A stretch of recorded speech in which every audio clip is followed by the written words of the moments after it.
నమస్తే అండి. మన ఛానల్లో వెంకటేశ్వర వినాయకుని అనేది రీస్టాక్ చేశానని పెట్టినప్పుడు చాలా మంది ఆర్డర్స్ ప్లేస్ చేస్తున్నారు. ఇంకొన్ని మాత్రమే మిగిలినాయి. సరే, ఎక్కువ వెంకటేశ్వర వినాయకుడు ఎక్కడ పెట్టుకోవాలి చాలా మంది అడుగుతున్నారు. ఇది మన ఇంటి సింహద్వారానికి బయట వైపు పైన పెట్టుకోవచ్చు, లేదు అంటే కుడి వైపున పెట్టుకోవచ్చు, లేదు అంటే ఇంట్లోకి ఎంటర్ అయ్యేటప్పుడు ఎదురుగా గోడ ఉంటే గోడకు కూడా మీరు పెట్టుకోవచ్చు.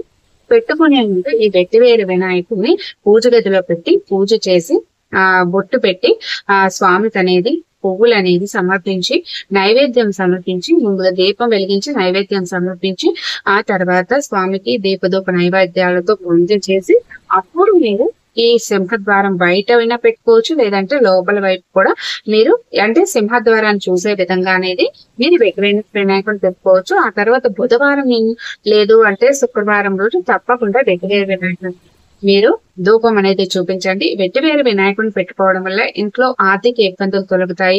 మనకి ఎదురవుతున్న అడ్డంకులు, ఏదైనా పని ప్రారంభిస్తే అడ్డంకులు ఎదురవుతుంటే అవన్నీ కూడా తొలగిపోతాయి. అలాగే ఇంట్లో నెగిటివ్ ఎనర్జీ ప్రవేశించకుండా గణపతి అనేది మనల్ని కాపాడుతూ ఉంటాడు.